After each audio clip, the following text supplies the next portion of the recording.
Good morning, dear students. In Unit 4 Semiconductor, we are discussing about direct and indirect bandgap semiconductors. So, if you see a crystal, it has the anisotropic property that indicates the physical properties of the crystal are directional dependent. Means the physical properties are different in different directions. So suppose if you draw a graph for the semiconductor between energy and wave vector, this gives the orientation of the electron wave vector to the crystallographic axis. So where k is the directional dependent factor.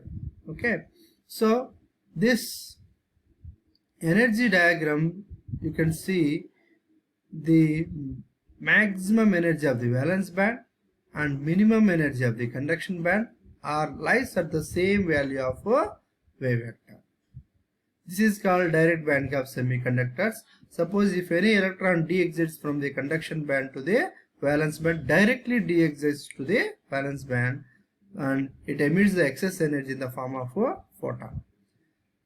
In some crystals, we can see that the maximum energy of the valence band and minimum energy of the conduction band are at different wave vectors, not at the same vector. So this is called indirect bandgap semiconductor. That means whenever an electron jumps from the conduction band, it has to emit the excess energy of this in the form of phonon, then it will be jump to the valence band because it is indirect. Okay, indirect bandgap semiconductor. It will not jump directly to the valence band, so it has to release some of the energy in the form of phonon. This is also called vibrational energy, and it will de-exit to the valence band by emitting the phonon.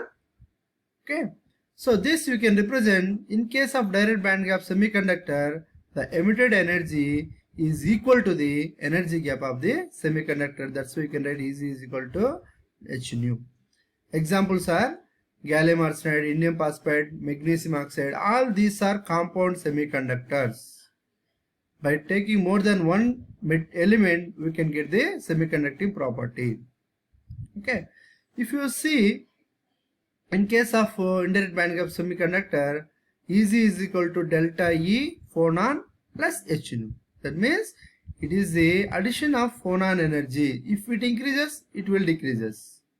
If it decreases, it will be increases. So that the emitted photon is dependent on the what is the emitted irradiation energy. That's why it is called indirect bandgap semiconductor. Whereas in this case, always emitted photon is equal to h nu. So that efficiency, you can see that efficiency in the direct bandgap semiconductor is always very high when compared with the indirect bandgap semiconductor because this direction will not change. Now we can see the differences between the direct and the indirect bandgap semiconductors. We can see indirect bandgap semiconductor is also called elemental because it contains only one element as a semiconductor. In case of compound semiconductors, that means direct bandgap semiconductors, these are formed by taking the more than one element. That's why this is also called compound semiconductor. Here, electron hole recombination, that means electron will be de-exit and jumps from the conduction band to the valence band by emitting the energy in the form of a phonon as well as a photon. The lifetime of charge carriers is very high in case of a indirect bandgap semiconductor. Whereas in case of direct bandgap semiconductors, it emits the only light energy.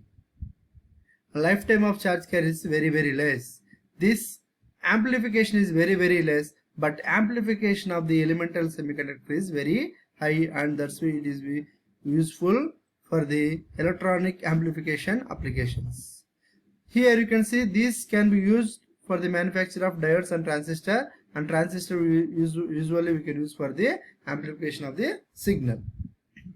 Here These direct band gas semiconductors are usually used for the manufacture of the light emitting diodes, lasers, and ICs.